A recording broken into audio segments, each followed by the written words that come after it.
I'm excited to bring up Kanan Durham from Pride at the Pier, who's going to talk a little bit about what their work is, but also Kanan, you are welcome to share for all of us, like, who are you?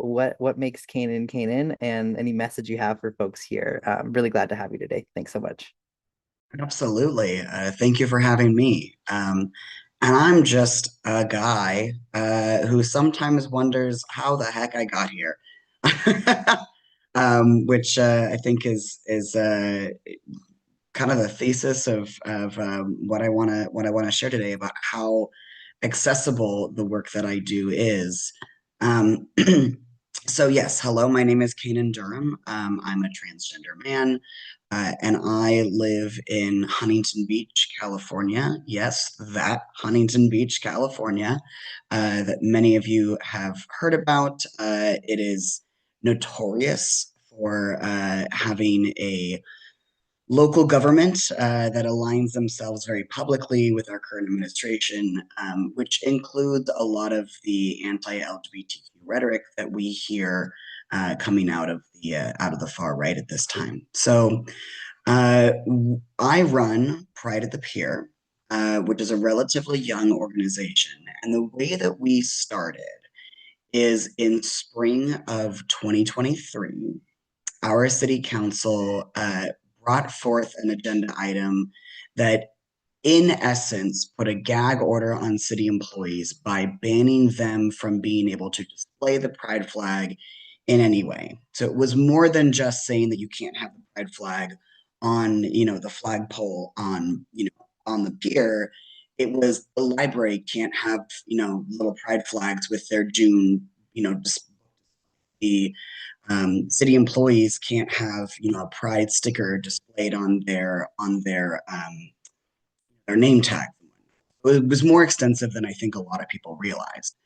And I went to the city council meetings when that happened, and I spoke up and I said, "Hey, like this isn't okay. I don't agree with this," and it went through anyway.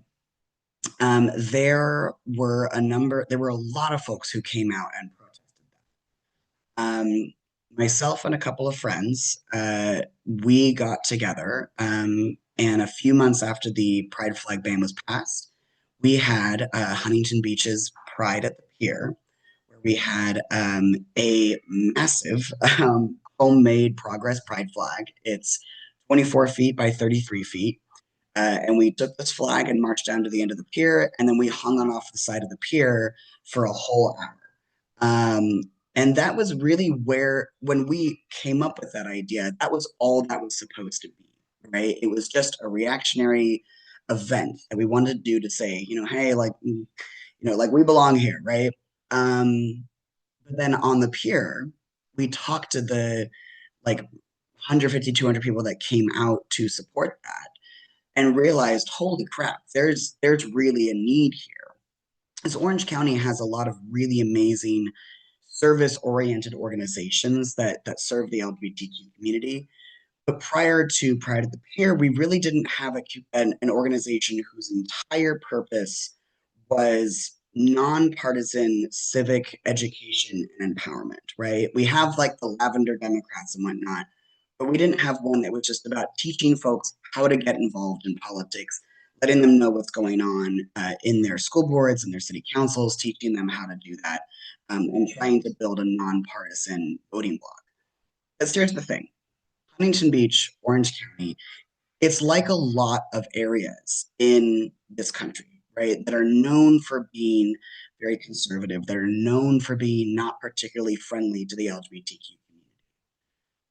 Orange County has 8%, 8% of Orange County identifies as LGBTQ. In Huntington Beach, that comes out to about 16,000 people. That's a lot of people. And I can guarantee you that every red state, every red county, every rural red town also has their LGBTQ community members, right? In these communities, we should be a voting bloc. We should have the empowerment to speak out together and get involved in our civic systems instead of being the political football that we often are. So we formed an organization that was to do that, basically. We've done a lot in that time. We do a lot of calls to action. we show folks, about like, hey, here's, forced outing policies that are happening, or here's, this city council or school board member, used a slur on the dais, come out and speak about that. Trying to build community, things like that. So something that I wanted to provide to the folks watching today, because I know a lot of people don't necessarily know how to make public comment, right? Like you can care a lot about what's going on, but going up and making, standing in front of the podium and speaking to your elected officials is a little terrifying, right? I don't know if anybody else feels that way. I did when I started, and I still get nervous sometimes. So I wanted to give a little bit of guidance, and I pulled it up and then my phone went blank. And so I'm pulling it up again. I'm so sorry. Okay. So make some notes if you want. Here's our top tips on how to make public comment. So if you're going to your city council, school board meeting, whatever, you want to make a public comment, first recommendation, prepare with 120 words per minute.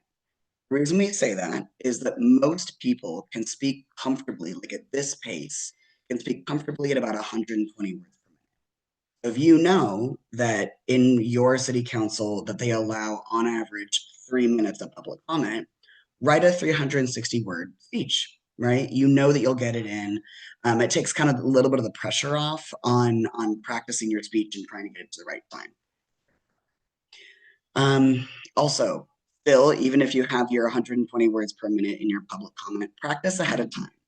There's some things that you might write out and think, oh yeah, this sounds good, and then you say it out loud, and you're like, oh no, that does not flow off the tongue very easily. I'm going to stumble over that. Practice it ahead of time. You can also learn where in your speech, how to emphasize certain things, where you should pause. You'll find that in your practicing. Here's a good one, especially for any of the young people who are watching. Use the inverted pyramid when you're writing your speech.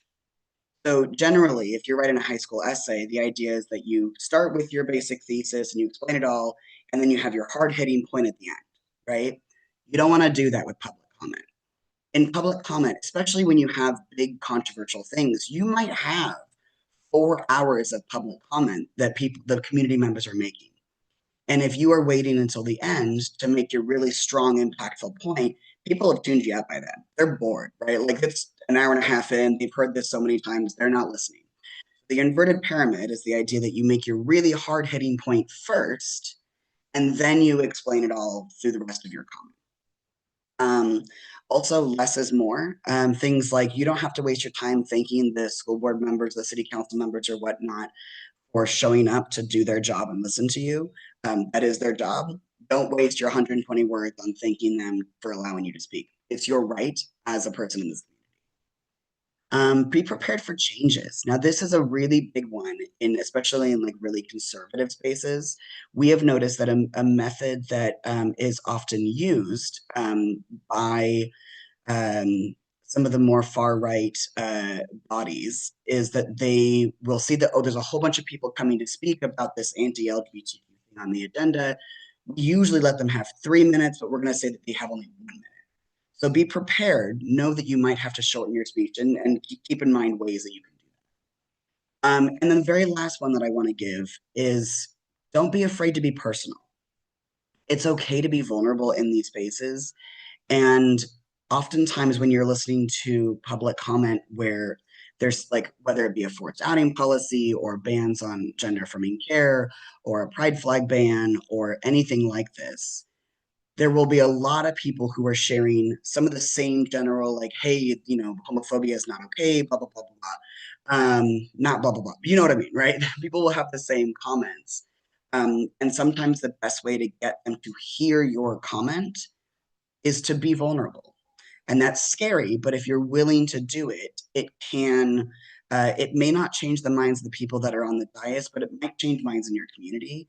And that is equally as important. So just to remember that your voice matters in your local politics and your state politics. And it's a really important and accessible way to get involved and influence your community. So I know that I didn't know what the hell I was doing when I started. Um, I still don't kill anybody. But yeah, you don't have to be like some special, expert on these things to get involved. It's you're right. And honestly, at this point in time when things are really, really scary, it's kind of our responsibility. So I hope that was helpful information. Yeah. I don't know if there's any questions. I know it took up close to No, 3 minutes. did great. You were right on time. Quick question for you as I'm asking everyone. What do you do for joy that is not work related? What do you do for fun to fill up your cup and get some joy? Um, I'm very bad at taking joy. I think we're all very stressed right now, and it can be difficult to step back. But I really like photography, and I think sometimes if I can get friends that say, okay, let's take a few hours off, and I can regulate my brain a little bit, then I start seeing the images that are nice for photography. So if you look at my social media and there hasn't been any nice photography for like 3 months, be like, Check Kanan, in. you got to take a break. Yeah. Yeah. My hope is as I ask all of the speakers this, I know we all work super hard, that we remind ourselves that we probably should recheck in with our practice of joy and taking breaks, because this is absolutely a marathon that we are in for a long time. So, Kanan, thank you so much for being willing to do this. Met you through this through our mutual friend Rex. So just appreciate you being willing to do this at all. So with Totally. that, I'm gonna. Oh yeah, what do you have? And can I pop into the Zoom chat here our Yeah. Instagram handle for Pride at the Yes, Pier? please do. Please do. Yeah. Very easy. It's literally just Pride at the Pier on Instagram. So feel free. Perfect. We love it. All right. Well, thank you, Kanan.